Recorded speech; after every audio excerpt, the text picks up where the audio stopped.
الحمد لله وكفى وسلام على عباده الذين اصطفى أما بعد فأعوذ بالله من الشيطان الرجيم بسم الله الرحمن الرحيم ربنا وابعث فيهم رسولا منهم يتلو عليهم آياتك ويعلمهم الكتاب والحكمة ويزكيهم إنك أنت العزيز الحكيم وقال الله تعالى ومن يرغب عن ملة إبراهيم إلا من سفي نفسه ولقد اصطفيناه في الدنيا وإنه في الآخرة لمن الصالحين أما بعد فقد قال رسول الله صلى الله عليه وسلم المرأة إذا صلت خمسها وصامت شهرها وحسنت فرجها وطاعت بالها فلتدخل أي أبواب الجنة شاءت أو كما قال النبي عليه الصلاة والسلام اللهم صل على محمد وعلى آل محمد كما صليت على إبراهيم وعلى آل إبراهيم إنك حميد مجيد সম্মানিত মুআজ্জাজ মুহতারাম সদর জলাস মুরব্বি নিজাম আসসালামু আলাইকুম ওয়া রাহমাতুল্লাহি ওয়া বারাকাতুহু শরত মহান রব্বুল আলামিনের পবিত্র দরবারে হাজার লাখ করে শুকরিয়া জ্ঞাপন করছি যে মহান রব্বুল আলামিন আমাদেরকে দুনিয়া সকল ঝামেলা মুক্ত করে সকল প্রকারের কর্মে ব্যস্ততা পরিহার করে পবিত্র জুমার দিন মহান রব্বুল আলামিনের দরবারে আসার তৌফিক দান করেছেন। এই জন্য আমরা সকলে অন্তঃস্থল থেকে প্রভুর দরবারে শুকরিয়া জ্ঞাপন করে আলহামদুলিল্লাহ দরুদ ও সালাম প্রেরণ করেছি মানবতার বিশ্ব নবী মুহাম্মদ রাসূলুল্লাহ সাল্লাল্লাহু আলাইহি ওয়াসাল্লাম উপর, যিনাকে আল্লাহ রাব্বুল আলামিন আমাদের জন্য একজন মহান নেতা, মহান পথ প্রদর্শক হিসাবে পৃথিবীতে প্রেরণ করেছেন। সম্মানিত হাজিরিন, আজকে আমার আলোচনার বিষয়বস্তু হলো সদা ইব্রাহিম আলাইহিস সালাতু ওয়াসসালামের জীবনী সম্পর্কে কিছু আলোচনা করা, আর পবিত্র জিলহজ মাস আমাদের সামনে আসতেছে। জিলহজ মাসের 10 তারিখ কোরবান সম্পর্কে, কোরবানের ফজিলত সম্পর্কে কিছু আলোচনা করার জন্য চেষ্টা করি। আল্লাহ রাব্বুল আলামিন আল্লাহ নবী জাতির পিতা সৈয়দনা ইব্রাহিম আলাইহিস সালাতু ওয়াস সালামকে এই পৃথিবীতে প্রেরণ করে আল্লাহ পাক অনেক পরীক্ষায় লিপ্ত করেছে। সৈয়দ ইব্রাহিম আলাইহিস সালাম সকল পরীক্ষায় উত্তীর্ণ হয়েছেন। সকল পরীক্ষা উত্তীর্ণ হওয়ার কারণে আল্লাহ রাব্বুল আলামিন সাইয়েদনা ইব্রাহিম আলাইহিস সালামকে উপাধি দিয়েছেন জাতির পিতা। জাতির পিতা ইব্রাহিম খলিলুল্লাহ। ইব্রাহিম আলাইহিস সালাম আল্লাহর বন্ধু, আল্লাহর একেবারে নিকটতম নবী। আল্লাহ পাক যত পরীক্ষা করেছেন সকল পরীক্ষায় সৈয়দ ইব্রাহিম আলাইহিস সালামকে উত্তীর্ণ করেছে। হযরত ইব্রাহিম আলাইহিস সালামের পরীক্ষা সমূহের মধ্য থেকে একটি পরীক্ষা ছিল তার আদরের সন্তান হযরত ইসমাঈল আলাইহিস সালামকে আল্লাহর রাস্তায় কুরবান দেওয়া। কারণ আল্লাহ পাক সৈয়দ ইব্রাহিম আলাইহিস সালামকে বার্ধক্যকালে একবারে বৃদ্ধ হয়ে গেছেন, প্রায় 100 বছর বয়সে আল্লাহ একটি সন্তান দান করেছেন। যে সন্তান ইব্রাহিম আলাইহিস সালাম আল্লাহর কাছে চেয়ে নিয়েছেন, আল্লাহর কাছে চাইছেন, আল্লাহ পাক তাকে দান করেছেন। তো মহান রব্বুল আলামিনের উদ্দেশ্য ছিল আমি আমার নবী ইব্রাহিম আলাইহিস সালামকে শেষ বয়সে তিনি বার্ধক্যে উপনীত হলেন, সেই বয়সে আমি তাকে একটি সন্তান দান করেছি। ইব্রাহিম কি সন্তানের প্রতি মহব্বত আর ভালোবাসা বেশি, না আমি রবের জন্য ভালোবাসা বেশি? আমি রবকে ভালোবাসে নাকি সন্তানকে ভালোবাসে? এই জাস্টিফাই করার জন্য ইব্রাহিমের সে নীতিকে, ইব্রাহিমকে পরীক্ষা করার জন্য আল্লাহ রাব্বুল আলামিন সৈয়দ ইব্রাহিম আলাইহিস সালামকে পরীক্ষা লিপ্ত করেছিলেন। আল্লাহ রাব্বুল আলামিন সৈয়দ ইব্রাহিম আলাইহিস সালামকে যে ধর্ম দান করেছেন, একটি ধর্ম, যে ধর্মকে সনাতন ধর্ম, যেই ধর্মের অনুসারীরা পূর্বে ছিলেন মূর্তি পূজারী, দেব দেবী পূজারী। আল্লাহ রাব্বুল আলামিন সাইয়েদনা ইব্রাহিম আলাইহিস সালামকে তার সকল ধর্মের যত অন্যায় অপরাধ, ধর্মের যত কালচার যতগুলো ছিল, মূর্তি পূজা, দেব দেবী পূজা, জাহেলি যুগ অন্ধকারে আচ্ছন্ন, সবগুলোকে উপেক্ষা করি ইব্রাহিম আলাইহিস সালামকে আল্লাহ পাক একটি ধর্ম দান করেছেন, যেই ধর্ম একমাত্র ইসলাম ধর্ম, যেই ধর্মের উপর ইব্রাহিম আলাইহিস সালাম তার জাতিকে দাওয়াত দিয়েছেন। এই যে তার জাতির লোকেরা ইব্রাহিম আলাইহিস সালামের সেই ধর্মকে তারা মানেন নাই। তারা বলতো ইব্রাহিম আলাইহিস সালামকে, ইব্রাহিম আমাদের বাপ দাদার ধর্ম, আমাদের বাপ দাদার কর্ম সবগুলো ছেড়ে নতুন একটি ধর্ম বাইর করলেন। এই ধর্ম বাইর করার শক্তি, এই ধর্ম বাইর করার ক্ষমতা কে দিয়েছে? আমরা তো আমাদের বাপ দাদার ধর্ম অবলম্বন করি। আমার বাপ দাদা তারা মূর্তি পূজা করে, আমরাও মূর্তি পূজা করি।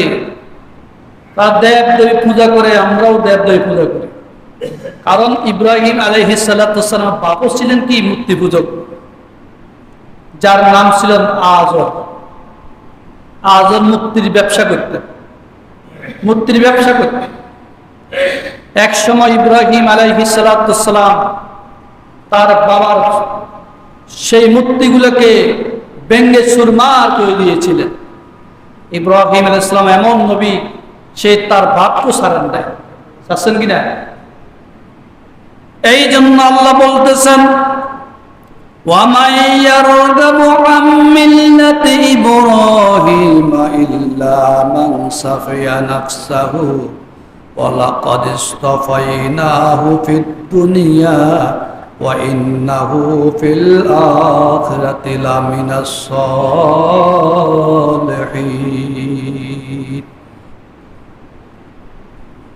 وَلَقَدِ اصْطَفَيْنَاهُ فِي الدُّنْيا, আল্লাহ অবশ্যই আমি আমার ইব্রাহিম আলাইহিস সালামকে নির্বাচিত করেছি ফিদ দুনিয়া, এই দুনিয়ার মধ্যে। শুধু দুনিয়াতে নির্বাচন করি নাই, ওয়া ইন্নাহু ফিল আখিরাতি লামিনাস সালিহিন, পরকালে আখিরাতকে নেককারদের অন্তর্ভুক্ত করব, নেককারদের অন্তর্ভুক্ত করেছি, যারা ঈমানদার, নেককার, ফরজকার, আল্লাহর প্রিয় নবীরা, সে পরকালে নেককারদের অন্তর্ভুক্ত।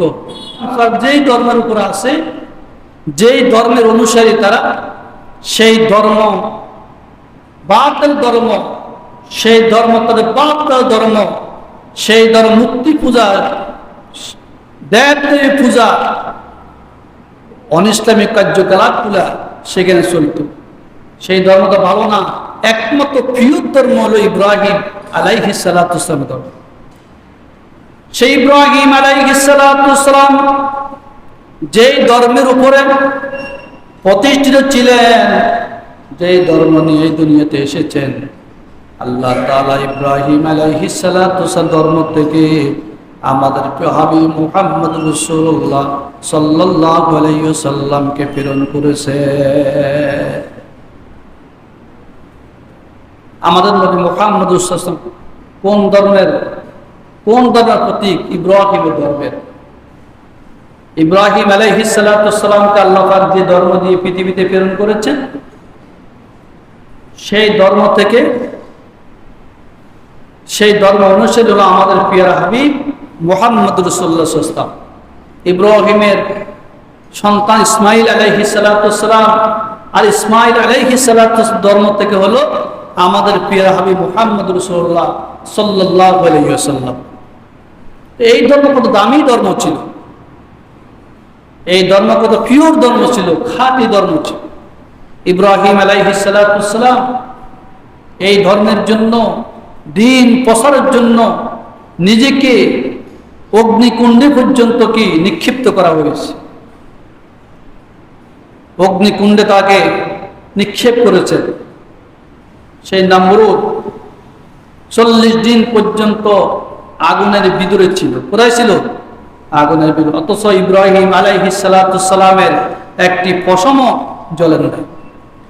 এই ইব্রাহিম আলাইহিস সালাম রব্বুল আলামিনকে দোয়া করেছেন, রব্বানা, হে আমার রব, আবআস ফীহিম রাসূলাম মিনহুম, তাদের মধ্যে থেকে এমন একটি রাসূল আপনি প্রেরণ করেন, এমন একজন নবী প্রেরণ করেন, ইয়াতলু আলাইহিম আয়াতিকা, তাদের উপর আপনার আয়াতগুলি তেলাওয়াত করবে, আপনার আয়াতগুলি তাদের উপর পড়বে, ওয়া ইউআল্লিমুহুমুল কিতাব, তাদের কিতাব শিক্ষা দিবে, ওয়াল হিকমা, হিকমত ও প্রজ্ঞা শিক্ষা দিবে, ওয়া ইউযাক্কিহিম, তাদেরকে পবিত্র করবেন, ইন্নাকা আনতাল আজিজুল হাকিম, নিশ্চয় আপনি জবরদস্তি হাকিম, প্রজ্ঞাময় জ্ঞানী। এই দোয়া সাইয়েদ ইব্রাহিম আলাইহিস সালাম করেছিলেন। ইব্রাহিমের দোয়াগুলি আল্লাহ তাআলা একেবারে 100% ভাবে কবুল করেছেন। তো ইব্রাহিম আলাইহিস সালাম যে দোয়া করেছেন, রব্বানা, হে আমার রব, আবআস ফীহিম রাসূলাম মিনহুম, তাদের মধ্যে থেকে একজন রাসূল পাঠান, একজন নবী পাঠান। আল্লাহ পাক একজন নবী পাঠাইছেন। সেই নবীর নাম কি? সাইয়েদনা মুহাম্মদ রাসূলুল্লাহ সাল্লাল্লাহু আলাইহি ওয়াসাল্লাম। প্রিয় হাবিব মুহাম্মদ সাল্লাল্লাহু দুনিয়াতে এসে 40 বছর নবুয়ত পেয়েছেন, 40 বছর থেকে 63 বছর জিন্দেগি, মোট 23 বছর জীবনে জাতির কাছে কুরআন কারীমের দাওয়াত দিয়েছেন কিনা? সেই দাওয়াত গ্রহণ করে আমরা মুসলমান হয়েছি, ঈমানদার হয়েছি। তো আল্লাহর কাছে দোয়া করেছেন, আল্লাহ তাদের মধ্যে একটা রাসূল পাঠান, একজন নবী পাঠান। আল্লাহ পাক এমন রাসূল পাঠাইছেন যে রাসূল সমস্ত পৃথিবীর নেতা। আমাদের নবী মুহাম্মদ সাল্লাল্লাহু আলাইহি ওয়াসাল্লাম হযরতে সাইয়েদনা ইব্রাহিম আলাইহিস সালামের বংশ থেকে এসেছে, অর্থাৎ ইসমাইলের বংশ থেকে। আর ইসমাইল হলো ইব্রাহিম আলাইহিস সালামের সন্তান। প্রায় 3000 বছর পরে আল্লাহ পাক প্রিয় হাবিব মুহাম্মদ সাল্লাল্লাহু আলাইহি ওয়াসাল্লামকে এই পৃথিবীতে প্রেরণ করেছেন, কারণ আল্লাহ তো ইব্রাহিমের দোয়া কবুল করছেন কিনা? ইয়াতলু আলাইহিম আয়াতিকা, তাদের উপরে আপনারা আয়াতগুলো তেলাওয়াত করবে।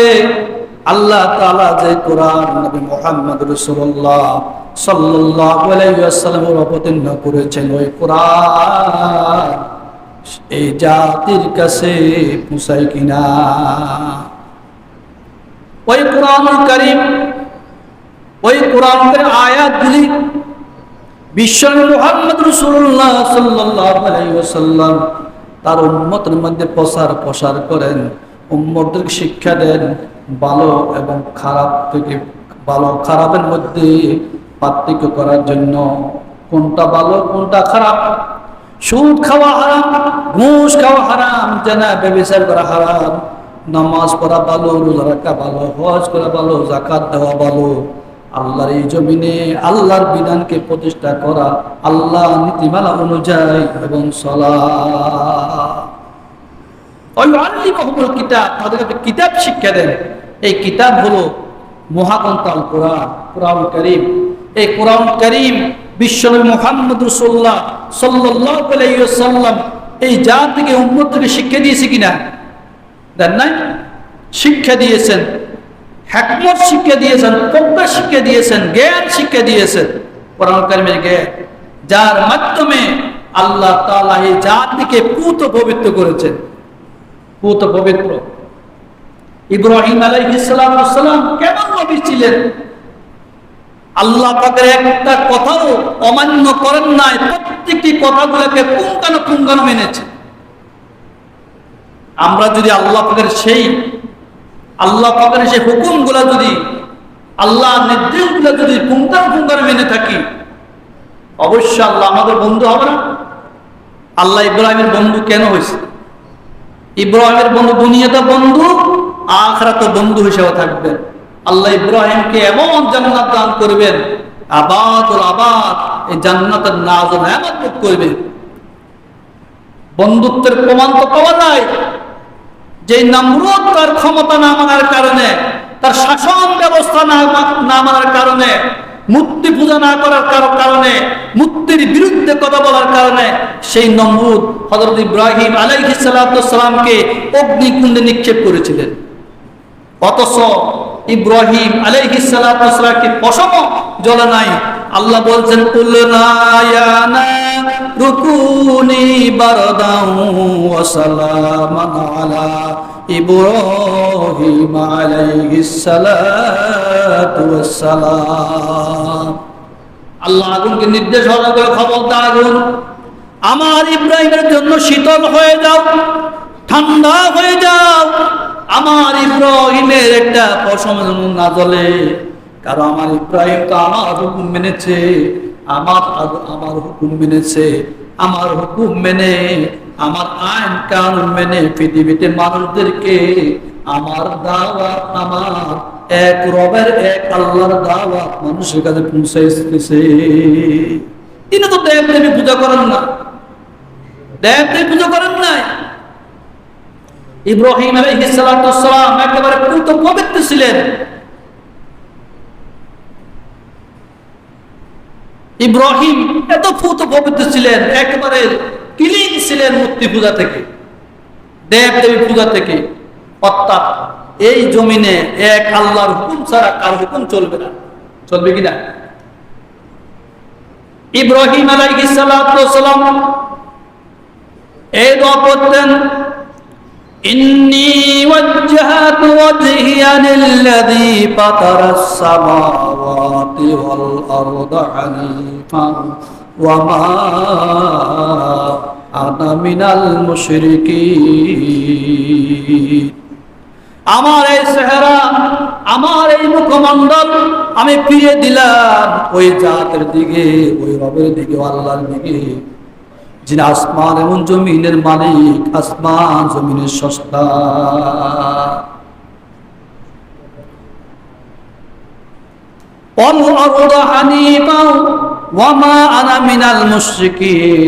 আমি মুশরিকদের অন্তর্ভুক্ত নয়।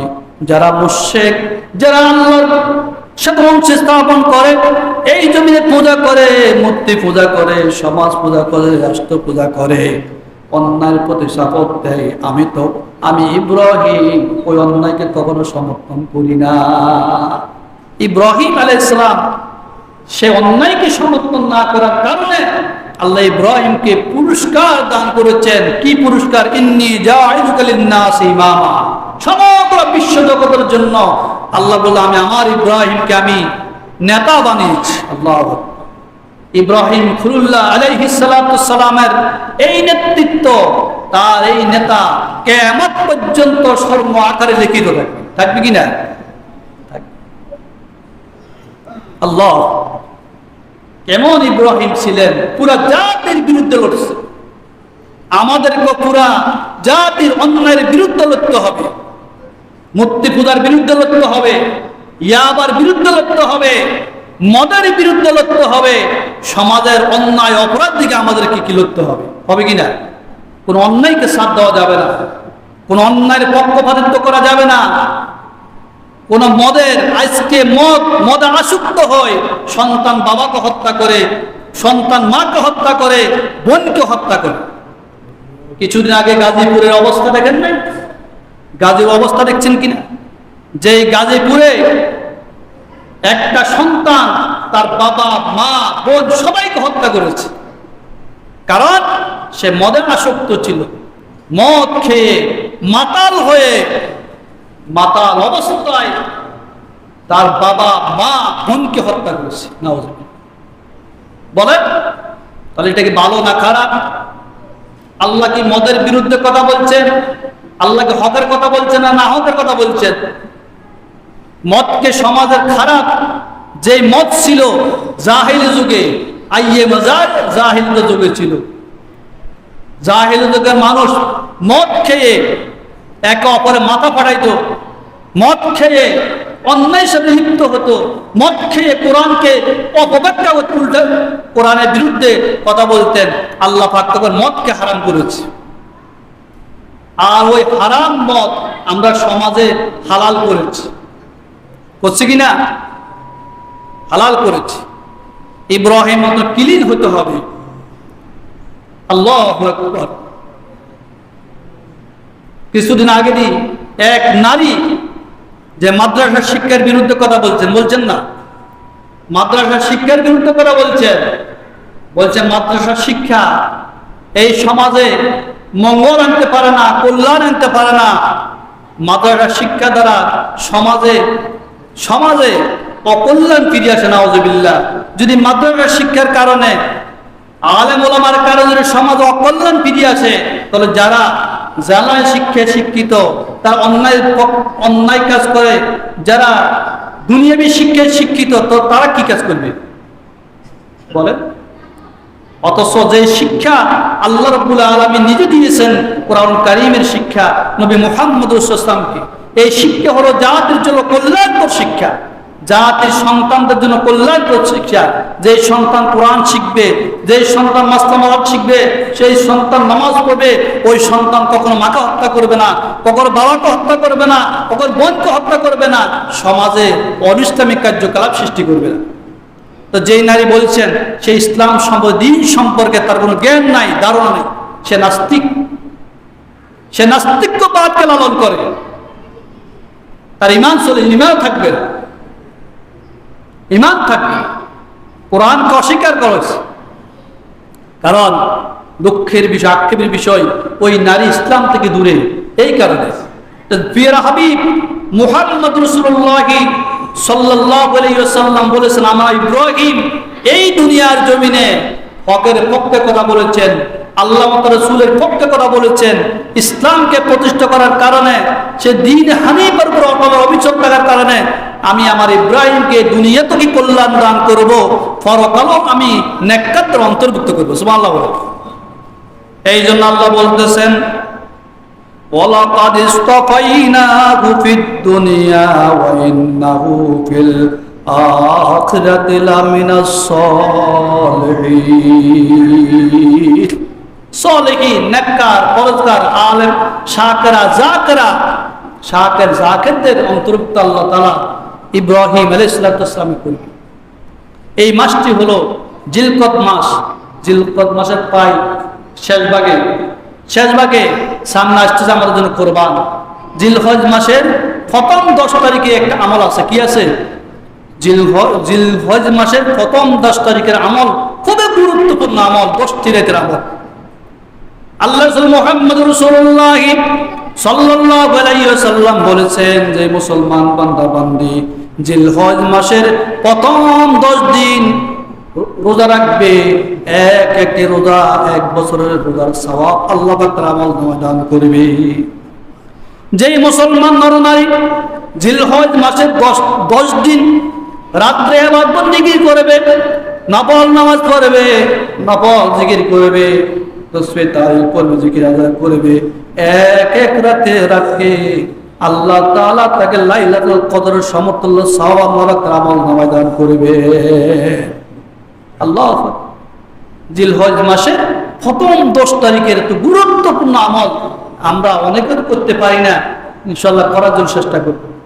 যখন চাঁদ উঠবে, চাঁদ ওঠার পর থেকে একেবারে এই নবম 10 তারিখ যেদিন কোরবান, পশুর গলায় ছুরি দিব, ওই দিন পর্যন্ত এই 10 দিন, এই 10 দিনের একটি রাতের ইবাদত আল্লাহর কাছে অধিক প্রিয়, অধিক প্রিয়, অধিক প্রিয়। আল্লাহ। রাসূল করিম সাল্লাল্লাহু আলাইহি ওয়াসাল্লাম বলেছেন, কিন্তু আরফা দিবসের দিন তো আরো গুরুত্বপূর্ণ, সম্মানিত। আরফা দিনের রোজা সামনের 1 বছর, পিছের 1 বছর গুনাহ মাফ করা হবে। সামনের 1 বছর, পিছের 1 বছর, 2 বছর গুনাহ আল্লাহ তাআলা ক্ষমা করবেন যে ব্যক্তি আরফা দিবসের রোজা রাখবে। হাদিস শরীফে আছে, যে ব্যক্তি জিলহজ মাসের প্রথম 10 দিনে ইবাদত করবে, মানে প্রথম 10 চাঁদ ওঠার পর থেকে কোরবানির পশুর গলায় ছুরি দেওয়ার আগ পর্যন্ত যদি হাতের নখ, পায়ের নখ, অঙ্গ প্রত্যঙ্গের রোগ যদি সে না কাটে, আল্লাহ রাব্বুল আলামিন তাকে কোরবান করার সওয়াব দান করবে। সুবহানাল্লাহ বলেন, সুবহানাল্লাহ বলেন। কি করার? আমরা গরিবের জন্য সুবর্ণ সুযোগ না, কোরবান করার সওয়াব আল্লাহ পাক তার আমলনামায় দান করবে। কোরবান করার সওয়াব আল্লাহ। তাহলে জিলহজ মাসের যেই দিন চাঁদ উঠবে, ওই দিন থেকে শুরু করে কোরবানির দিন, কোরবানির পশুর গলায় ছুরি দেওয়ার পরে আগ পর্যন্ত যদি সেই নখ, তার লোম, গায়ের পশম, এগুলো যদি সে না কাটে, তাহলে অর্থাৎ কোরবানির পশুর গলায় ছুরি দিয়ে হের পরে এগুলো যদি কাটে, আল্লাহ পাক তাকে কি দিবে? কোরবানির সওয়াব দিবে আল্লাহ পাক তার আমলনামায়। এই আমলগুলো তো আমরা করতে পারি না। আল্লাহ কি প্রিয় আমল! কোরবান সবচেয়ে গুরুত্বপূর্ণ। কোরবান কোরবান থেকে মুস্তাক, অর্থাৎ নৈকট্য অর্জন করা। কোরবানির দিন পশুর গলায় ছুরি দিয়ে আমরা আল্লাহর এই জমিনে আল্লাহর নৈকট্য অর্জন করি, এটার নাম হলো কোরবান। এই কোরবান খালেস নিয়ত হতে হবে, আমার নিয়ত খালেস হতে হবে। হাদিস শরীফে আছে, আল্লাহ রাসূল মুহাম্মদুর রাসূলুল্লাহ সাল্লাল্লাহু আলাইহি ওয়াসাল্লাম বলেন, কোরবানির দিনসমূহের মধ্যে কোরবানির পশুর গলায় ছুরি দেওয়া, পশু জবাই করার চাইতে অন্য কোনো আমল এত দামি নয়, তো প্রিয় নয়। আল্লাহ তাআলার কাছে সবচেয়ে প্রিয় আমল হলো কোরবানির দিন সমূহের মধ্যে কোরবান করা। নামাজও দামি নয়, হজ দামি নয়, রোজা দামি নয়, কোনো নেক আমল দামি নয়, কোনো নেক আমল পছন্দ নয়। আল্লাহর সবচেয়ে বেশি পছন্দ হলো এই 3 দিনের মধ্যে পশুর গলায় ছুরি দিয়ে আল্লাহর এই জমিনে রক্ত প্রবাহিত করে কোরবান করা। এটা হলো আল্লাহর সবচেয়ে প্রিয়। কে সব প্রত্যেকের জায়গায় সিজন আছে না? আছে না? সিজন আছে। রাসূল কারীম সাল্লাল্লাহু আলাইহি ওয়াসাল্লাম বলেছেন, কোরবানির পশুর গায়ে যতগুলি লোম আছে প্রত্যেকটি লোমের বিনিময়ে এক একটি করে নেক বান্দার আমল নামায় দান করবে যে কোরবান করবে। আল্লাহ আল্লাহ, কত লক্ষ লক্ষ নেকি সেই দিন মানুষ অর্জন করবে, কামাবে, আল্লাহ ছাড়া কেউ যায় না। তা কোরবানির পশুর গায়ে যত লোম আছে প্রত্যেকটি লোমের বিনিময়ে এক একটি করে নেক বান্দার আমল নামায় দিবেন যদি বান্দা খালেস নিয়তে একমাত্র আল্লাহর জন্য কি করে কোরবান করে। আল্লাহ, বেড়া দুম্বার ব্যাপারে তো ভিন্ন। বেড়া দুম্বার গায়ে এর চাইতে বেশি লোম, এতগুলি লোম আছে সকাল থেকে সন্ধ্যা পর্যন্ত গুলি শেষ করা যাবে না। যাবে কিনা কথা বলেন? সম্রাট বলেন, কোরবানির কারণে যদি আল্লাহ এত নেক আমল আপনার আমল নামায় দিয়ে থাকে, ওই কোরবান থেকে আমরা কেন বঞ্চিত হব? ওই কোরবানকে কেন বাদ দিব? কোরবান কেন করব না? এই কোরবান তো সুন্নাত আবিকুম ইব্রাহিম আলাইহিস সালাতু ওয়াস সালাম। এই কোরবান হলো ইব্রাহিম আলাইহিস সালাতু ওয়াস সালামের সুন্নাহ, ইব্রাহিম আলাইহিস সালাতু তরিকা। সাহাবায়ে কেরাম প্রশ্ন করলেন, ইয়া রাসূলুল্লাহ, কোরবান কি আবার? কোরবান আমরা জানি না। আল্লাহ বলছেন, সুন্নাত আবিকুম ইব্রাহিম আলাইহিস সালাতু ওয়াস সালাম। এই কোরবান হলো তোমাদের পিতা ইব্রাহিম আলাইহিস সালাতু ওয়াস সালামের সুন্নাত। যে ইব্রাহিম তার সন্তান ইসমাইলকে জবাই দিয়েছে। কোরবান হলো তোমাদের জন্য সবচেয়ে পরীক্ষা, বড় পরীক্ষা। যে পরীক্ষা উত্তীর্ণ হতে পারবে আল্লাহ পাক তাকে সফলতা দান করবে। করবে কিনা? তাহলে আমরা যারা মালদার আছি, মালদার তো কোরবান দিবে। মালদার যারা তার সম্পদের মালিক তাদের তো কোরবান, তার কোরবান দিব। কিন্তু যারা সম্পদের মালিক নয়, যাদের নেশাব পরিমাণ মাল নাই, যার উপর যাকাত ওয়াজিব নয়, সদকায়ে ফিতর ওয়াজিব নয়, তার উপরে কিছু কোরবানও কিন্তু ওয়াজিব নয়। আর কোরবান ওয়াজিব নয় ঠিক আছে, কিন্তু এর পরও যদি আপনি কোরবান দিতে পারেন কষ্ট করে, ওই কোরবানির সমতুল্য সওয়াব আল্লাহ পাক তার আমল নামায় দান করবে। সুবহানাল্লাহ বলেন না? সুবহানাল্লাহ, আলহামদুলিল্লাহ। আরে আমরা তো আমাদের দেশে কেউ গরিব নেই, আসেনি? আছে না? সবাই কেউ গরিব। আমরা কোরবান দেওয়ার মতো আমাদের অনেকের সামর্থ্য আছে, আছে কি না? অনেকের সামর্থ্য আছে, কিন্তু এই কোরবান আল্লাহর জন্য হতো, আল্লাহর জন্য হতো। এই জন্য কোরবানের পশু জবাই করবো কেবলা দিয়ে ফিরে। কোরবানির পশু জবাই করার সময় যে দোয়া আছে দোয়াগুলো আমাদের করতে হবে। যাক, এই দোয়াগুলো ইনশাআল্লাহ আমি পরে বলবো। আরেকটা বিষয় আমি আপনার সামনে উপস্থাপন করব, যে বিষয়টার ব্যাপারে আমাদের এক মুসল্লি গত জুমায় আমার কাছে আবদার করছে যে হুজুর, নারীদের ব্যাপারে কিছু আলোচনা করার জন্য। নারীরা জাহেল যুগের নারীদের মতো যেভাবে চলে, তাদের চলন বলন, তাদের পর্দা বেপর্দা যেভাবে চলে, আমি মনে হয় যেন একজন নারীও জান্নাতে যাবে না, একজন নারীও জান্নাতে যাবে না। রাসূল কারীম সাল্লাল্লাহু আলাইহি ওয়াসাল্লাম যখন মেহরাজের রাত্রিতে আল্লাহর সাথে সাক্ষাৎ করার জন্য গেলেন, সেইখানে জান্নাত দেখলেন, জাহান্নাম দেখলেন। জাহান্নামের মধ্যে অসংখ্য অবৈধ উলঙ্গ নারী আর পুরুষ জাহান্নাম আগুনে জ্বলতেছে। আগুনের সাথে একবার উপর দিকে উঠে আবার নিচের দিকে নামে। রাসূল কারীম সাল্লাল্লাহু আলাইহি ওয়াসাল্লাম বললেন, ভাই জিবরাইল, এরা কারা? জিবরাইল বললেন, ইয়া রাসূলুল্লাহ, এরা হলো আপনার উম্মতের ওই সমস্ত নারী পুরুষ যারা এই দুনিয়ার জমিনে জেনা করেছে, বেপরদা চলেছে, জেনার সাথে সম্পর্ক ছিল। এরা হলো ওই নারী পুরুষ, কিয়ামত পর্যন্ত তাদের শাস্তি এইভাবে আল্লাহ তাআলা তাদের কবর জাহান্নামের মধ্যে দিবে। নাউযুবিল্লাহ। তাহলে বোঝা গেছে বেশিরভাগ নারী বেশিরভাগ নারী জাহান্নামে, বেশিরভাগ নারী জাহান্নামে। আল্লাহ আমাদের বোনদেরকে হেফাজত করেন। কেন? মানে তাদের চলন বলনের কারণে, তাদের চলার ঠিক নাই, তাদের নামাজের ঠিক নাই, রোজার ঠিক নাই, হজ যাকাতের ঠিক নাই। বিশ্বনবী মুহাম্মদ রাসূলুল্লাহ বলছেন, আল মারআতু ইযা সাল্লাত খামসাহা ওয়া সামাত শাহরাহা ওয়া হাসাদাত ফারজাহা ওয়া তা'বালাহা কাল তাদখুলু আইয়ু আবওয়াবিল জান্নাতি শাহর। বিশ্বনবী মুহাম্মদ রাসূলুল্লাহ সাল্লাল্লাহু আলাইহি ওয়াসাল্লাম বলেছেন, যে নারী 5 ওয়াক্ত নামাজ আদায় করবে, ওয়া সামাত শাহরাহা রমজান মাসে রোজা রাখবে, ওয়াহাসারা ফারজাহা লজ্জা স্থানে হেফাজত করবে, সতীত্ব রক্ষা করবে, ওয়াতাত বালাহা স্বামীর খেদমত করব, আমি নবী ঘোষণা করলাম ওই নারীকে আল্লাহ তাআলা জান্নাত দান করবে। ফালতাদখুলু আইয়ু আবওয়াবিল জান্নাতি শাহর। এই নারী জান্নাত 8টি দরজার যে কোন দরজা দিয়ে প্রবেশ করতে পারবে। কয়টা? 4টা জিনিস। কয়টি? 4টি জিনিস। আমার মা বোন লক্ষ্য করেন, 4টি জিনিস যদি মানতে পারেন। আল মারআতু ইযা সাল্লাত খামসাহা, এটা 5 ওয়াক্ত নামাজ। আমাদের মা বোনদের বেশিরভাগ নামাজ নাই, 1 ওয়াক্ত নামাজও পড়ে না, জোহর নাই, আসর নাই, মাগরিব নাই, এশা নাই। আর কিছু নারী আলহামদুলিল্লাহ খুবই ভালো, এরা শুধু 5 ওয়াক্ত নামাজ নয়, তাহাজ্জুদ নামাজ পড়ে, তাসবিহ তাহলিল পড়ে, জিকির আজকার করে। তারা জাকেরা, শাকেরা, তারা মুমিনা নারী। আল্লাহ তাদেরকে মুমিন, জাকেরা, শাকেরার মধ্যে আল্লাহ পাক অন্তর্ভুক্ত করে। জাকেরা জিকির গুজার, শাকেরা শুকরগুজার। তারা শুকরগুজার নারী, শুকরগুজার নারী এবং তারা জিকিরকারী নারী এবং মুমিনা নারী। আল্লাহু আকবার।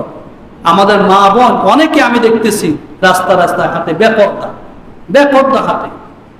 মা বোন, আপনাদেরকে আমরা কিছু বলার নাই, নসিহত করতে পারবো, আপনি মারতে পারবো না, কিছু করতে পারবো না, গালিয়ে দিতে পারবো না, কিন্তু আপনাদেরকে চলতে হবে সেইভাবে। এই পর্দা কখন নাযিল হয়েছে? পর্দার ব্যাপারে আল্লাহ তাআলা কোরআন কারীমের মধ্যে সূরা নাযিল করছে। সূরাতুল আহজাবের 33 নম্বর আয়াতে আল্লাহ তাআলা বলছেন, কি বলছেন? সূরা আহজাবের 33 নম্বরে আল্লাহ তাআলা বলেন, ওয়াকারনা ফি বুয়ুতিকুন্না ওয়ালা তাবাররাজনা তাবাররুজাল জাহিলিয়াতিল উলা ওয়া আকিমনাস সালাতা ওয়া আতিনাজ যাকাতা ওয়া আতিউল্লাহা ওয়ার রাসূলা ইন্নামা ইউরিদুল্লাহু লিইউযহিবা আনকুমুর রিজসা আহলাল বাইতি ওয়া ইউতাহহিরাকুম তাতহীরা।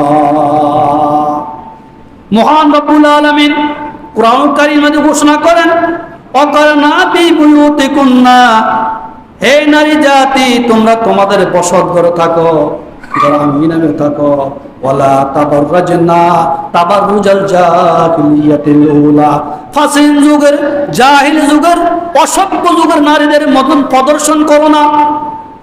অসভ্য যুগের নারীরা যেভাবে চলাফেরা করেছে, যেই সময় কোনো পর্দা ছিল না, বেপরদায় মানুষ চলাফেরা করত, নারীরা বেপরদায় চলতেন, আল্লাহর দিন বলতে কিছু বলতেন না, নবীর আদর্শ জানতেন না, নবী মুহাম্মদ সম্পর্কে জানতেন না, আল্লাহ দিন সম্পর্কে আর কোনো অভিজ্ঞ ছিল না, অনভিজ্ঞ ছিল। সেই যুগে নারীরা, জাহেল যুগ নারীরা বেপরদা চলতেন। এই জন্য আল্লাহ বলতেছেন, খবরদার জাহেল যুগ নারীদের মতন বেপরদা চলো না। নামাজ প্রতিষ্ঠা করো, ওয়াতিনা যাকাত, যাকাত প্রদান করো, ওয়াতিউল্লাহা ওয়ার রাসূলা, আল্লাহ ওয়ার রাসূলের তার অনুসরণ করো।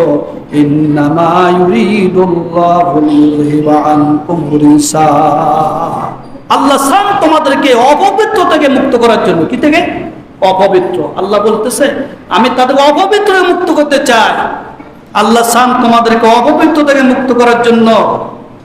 এই নবীর পত্নীগণ, আহলাল বাইত, নবীর পত্নীগণকে আল্লাহ লক্ষ্য করে বলে, নবীর পরিবারকে, হে নবীর পরিবার, আমি তোমাদেরকে মানে অর্থাৎ খারাপ থেকে, নাপাকি থেকে রক্ষা করতে চাই। অর্থাৎ তোমরা পূত পবিত্র, আমি তোমাদেরকে পূত পবিত্র করব, তোরা পূত পবিত্র হও। তাহলে আল্লাহ পাক নবীর স্ত্রীদেরকে বলে সমস্ত পৃথিবীর সকল মুসলমানদের নারীদেরকে আল্লাহ শিক্ষা দিয়েছেন। কাদেরকে? মুসলমানদের নারীদেরকে আল্লাহ তাআলা শিক্ষা দিয়েছেন। তো অবশ্যই আমাদের মা বোন যারা আছেন, ঘর থেকে বাইরে হন, আপনি পর্দা করে বাইরে হন। আল্লাহ বেপর্দা বারবেলা নিষেধ করছে। আপনি যদি বাইরে তো পর্দা করে বাইরে হন, আপনাকে যেন কোনো বেগানা পুরুষ যেন না দেখে, কোনো বেগানা যুবক যেন না দেখে। আজকে আমাদের কমলমতি নারীরা, যুবক যুবতীরা বেপর্দায় চলাফেরা করে, অথচ মা দাদি বৃদ্ধ মানুষ ওনারা পর্দা করে বাইরে হয়। তত পর্দা তো আমরা সবাই বুঝি না? সবাই বুঝি পর্দা বুঝি। তাহলে আপনি যদি আপনার জন্য পর্দাকে ফরজ করতে পারেন, আপনি কেন আপনার যুবতী নাতিনের জন্য পর্দা ফরজ করতে পারবেন না? আপনি মা কেন আপনার মেয়ের কন্যার জন্য পর্দা ফরজ করতে পারবেন না? আজকে আপনার মেয়ে পর্দার ভিতরে না থাকার কারণে, আপনার ছেলে অন্যায় পথে চলার কারণে আজকে আপনার কন্যা মানে সে ঘর থেকে বাইর হয়ে চলে যায় কিনা আপনি বলতে পারেন না। আপনি বলতে পারেন না, সমাজে অহরহ হয় না, অমুকের ছেলে অমুকের মেয়ে বাইরে থেকে বাইর হয়ে গেছে, মা বাবার নাকে মুখে কি চুনকারি দিচ্ছে। আল্লাহ আমাদেরকে হেফাজত করেন। আমি দুই একটি কথা আমাদের মা বোনদের জন্য আমি আলোচনা করেছি। অবশ্যই যদি মানেন আপনার জন্য ভালো হবে, না মানলে তো কিছু করেন নাই। পর্দা করে যতটুকু চলতে পারেন পর্দা করেন। ফাহিশা কথা বলবেন না, চিল্লাবেন না, গালিগালাজ করবেন না, কাউকে গালিগালাজ করবেন না, বেপর্দা রাস্তা হেঁটে সুরগুলো কথা বলবেন না। আপনি কথা বলতে আস্তে আস্তে কথা বলতে হবে। নারীরা বেশিরভাগ মিথ্যা কথা বলে। অনেক নারী যে কি বলে, মিথ্যা কথা বলে। মিথ্যার কারণ কি জাহান্নামী। আল্লাহ আমাদের মা বোনদের হেফাজত করুক।